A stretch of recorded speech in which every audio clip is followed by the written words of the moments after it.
दावेदारी आपकी भी है? पूरी दावेदारी है और हमें अपने कर्मों पर विश्वास है, पार्टी पर विश्वास है कि पार्टी जरूर ध्यान देगी।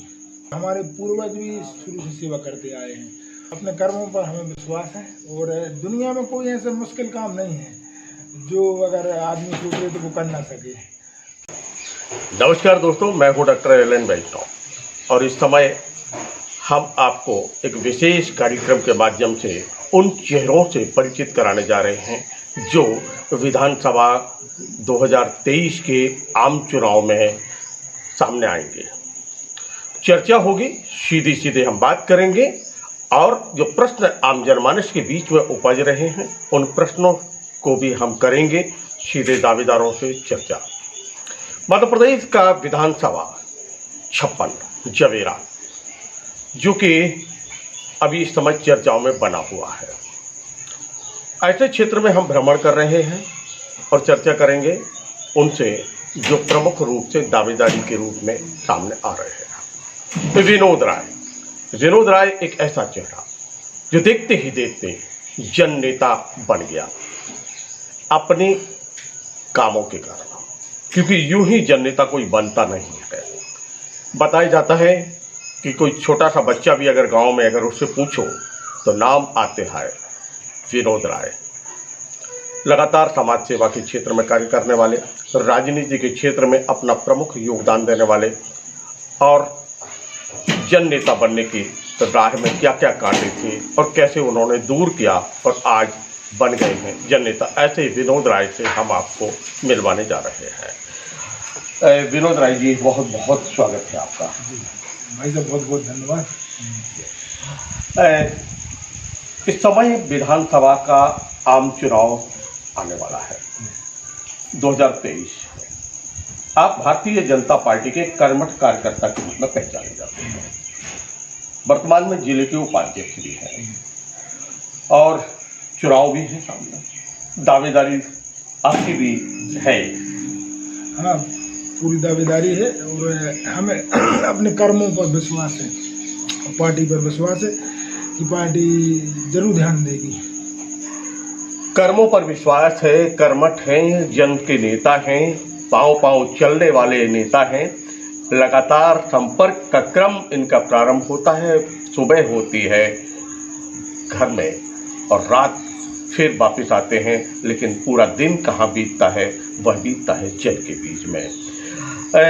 विनोद राय जी, जन नेता बनने की कहानी कहाँ से ये प्रेरणा थी जब आप समाज सेवा के बीच में अचानक उतरे और फिर इतना बड़ा मुकाम हासिल करें? ये प्रेरणा कहाँ से आपको?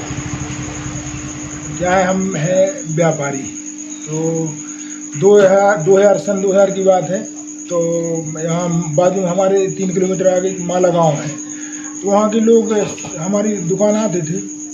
तो उन लोगों ने बोला कि आप हमारी ग्राम पंचायत में नाम जुड़वाएं और सरपंच जी साहब को हम सरपंच बनाना चाहते हैं हम लोगों के काम देखकर। तो वहाँ से माला ग्राम पंचायत से शुरुआत हुई है और वहाँ से रेगुलर जब से हम 2000 से सरपंच बने तो आज हमारे कोई ना कोई परिवार में सरपंच रहता है। इस बार हमारी बिटिया सरपंच है और हमारी धर्मपत्नी जनपद अध्यक्ष हैं जवेरा। और शुरुआत लोगों को पसंद, हम लोग पसंद आए, हम लोगों की सेवा शुरू से चलती थी। कोई उस टाइम पर थोड़ी गरीबी स्थिति थी तो छोटी सेवा करते थे, लेकिन सेवा जरूर चली रेगुलर। और हमारे पूर्वज भी शुरू से सेवा करते आए हैं और ये हमारे माँ बाप का बड़ा आशीर्वाद है और लोगों का आशीर्वाद है जो मतलब हमको राजनीति में लेकर आए हैं। पितरों का आशीर्वाद है और माँ बाप ने जो कुछ संस्कार दिए वह संस्कार आज सामने दिखलाई देते हैं।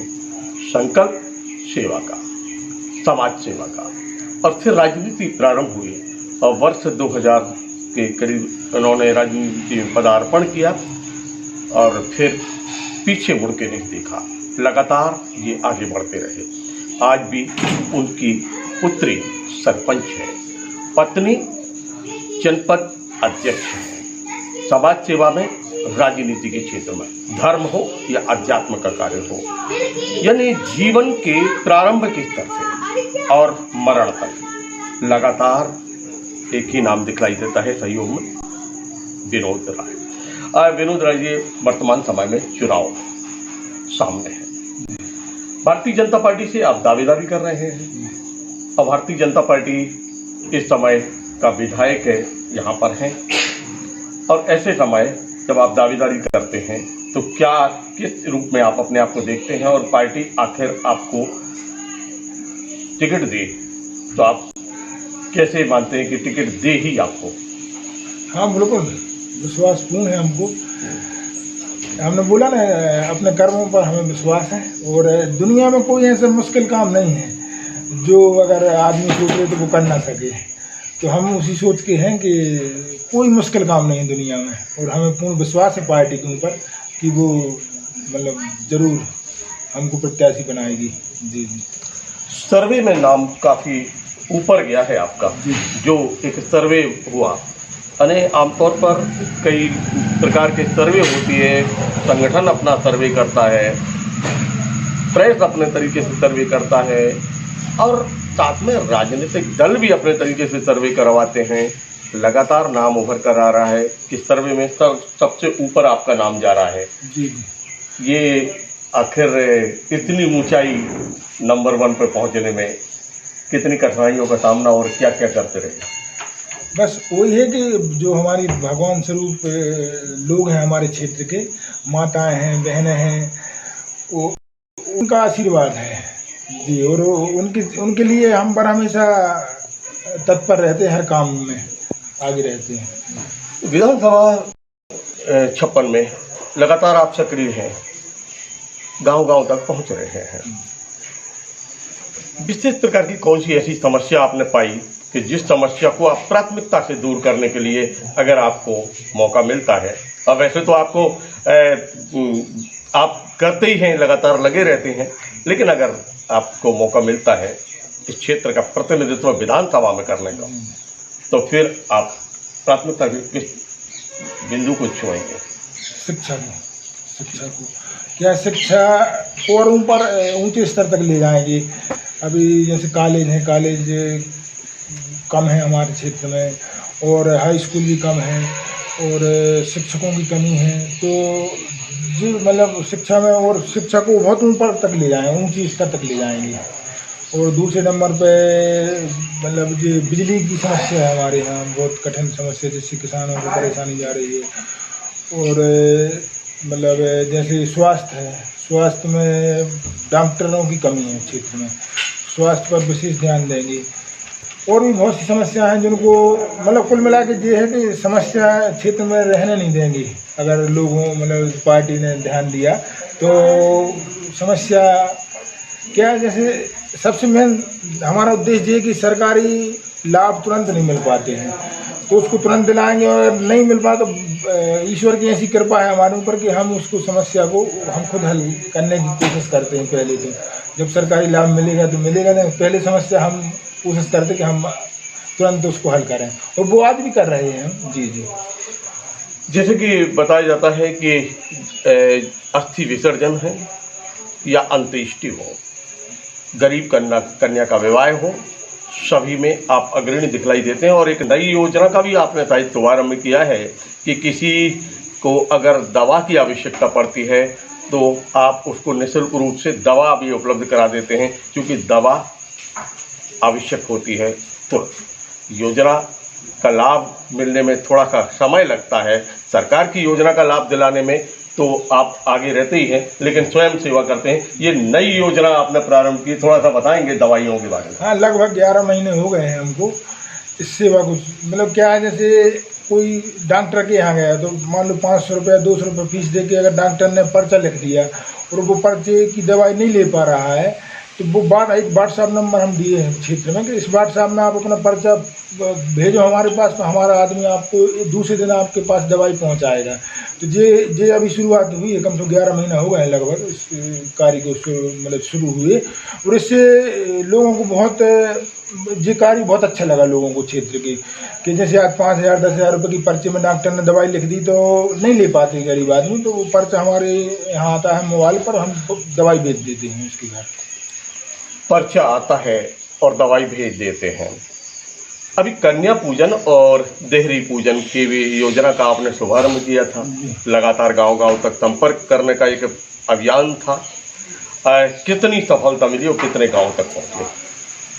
लगभग 250-300 गांव हुआ, 400 गांव रह गए हैं बाकी, और नवरात्रि तक ऐसा है कि नवरात्रि तक पूर्ण हो जाएगा। और हर गांव जाके चौखट पूजन करते हैं और कन्या पूजन करते हैं। चौखट पूजन करते हैं और कन्या पूजन करते हैं, संपर्क भी होता है और सरकार की योजनाओं का प्रचार प्रसार भी करते हैं। लगातार जो जनता का कार्य, संगठन का कार्य है, भारतीय जनता पार्टी के एक कर्मठ पदाधिकारी के रूप में आप कार्य करते हुए वह कार्य भी कर रहे हैं जो करना चाहिए संगठन के दायित्ववान कार्यकर्ता को। और अभी जब आप टिकट की दावेदारी कर रहे हैं तो आपने कहा कि हमें पूर्ण विश्वास है, आपका संपर्क भी ऊपर तक हुआ होगा, वरिष्ठ पदाधिकारियों से हुआ होगा, जनता में किस प्रकार की स्थिति बन रही है। और ये तो निश्चित रूप से आपने कह दिया कि भाई हमें पूर्ण विश्वास है, पर कुछ जब आपने वरिष्ठ नेताओं से संपर्क किया, दावेदारी प्रस्तुत की, तो क्या कुछ निकल कर सामने आया? देखो, वरिष्ठ नेताओं को तो बायोडाटा दिया हमने, लेकिन उन लोगों ने तो ये बोला कि भाई क्षेत्र में मेहनत करो। हमें विश्वास है, जो हमारी लोग हैं, भगवान स्वरूप जनता है जो, इस पर विश्वास है कि इन लोगों ने जितने भी सर्वे भरे हैं क्षेत्र में, ऐसा लग रहा है कि 40-42 सर्वे हुए हैं अभी तक, पार्टी के, संगठन के, और मतलब सर्वे RSS के और न्यूज़ चैनल वालों ने सर्वे किए, तो उनके आशीर्वाद से सब सर्वे में अपना पहला नंबर आया है, इसलिए हमको विश्वास है। प्रत्येक सर्वे में प्रथम स्थान अर्जित किया है। अब जो है वो परिणाम का वक्त है कि जैसे ही उसका परिणाम निकल कर सामने आए और टिकट मिले तो मेहनत कम करना पड़ेगी पार्टी को और आसानी से सीट निकल जाएगी, ऐसी बात आप कह रहे हैं दावेदारी से, और जन के बीच से भी ये बात निकल कर सामने आ रही है। दमोह का विधानसभा क्षेत्र जो है 56, उसमें फिलहाल में हम आपको जानकारी दे दें कि लगभग 2,34,000 के करीब मतदाता यहाँ पर हैं, और ये जो संख्या है 295 पोलिंग बूथ हैं और इन पे चुनाव होना है। पार्टी से दावेदारी की है विनोद राय जी ने, और इन्होंने कहा है कि हर हाल में सुनिश्चित जीत हम दर्ज कराएंगे। आदर्श विधानसभा बनाने का संकल्प भी लिया है कि मध्य प्रदेश में एक आदर्श विधानसभा के रूप में इस जवेरा विधानसभा 56 को हम प्रस्तुत करेंगे। समस्या नहीं होगी, हर समस्या का निदान पहले वो समाज सेवा के रूप में कर रहे हैं, आने वाले समय में सरकार की योजनाओं का लाभ और अधिक मिले, इस प्रकार का उनका संकल्प है। तो ये थे विनोद राय जो हमारे बीच में, हमने उनसे चर्चा की, प्रत्येक बिंदु को छुआ, आम जनमानस के बीच में जो चर्चा आती है उन बिंदुओं को भी छुआ, राजनीतिक सवाल भी किए और सवाल किए हमने सामाजिक भी। तो मित्रों, देखते रहिए LNV TV न्यूज़। मिलते हैं फिर एक नए चेहरे के साथ, फिर करेंगे मुलाकात, उन चेहरों से मिलवाएंगे आपको जो हैं दावेदार, जो बदलने के क्षेत्र में रखते हैं, संकल्प लेकर मैदान में हैं, उनसे हम मिलवाएंगे, चर्चा करेंगे। नमस्कार।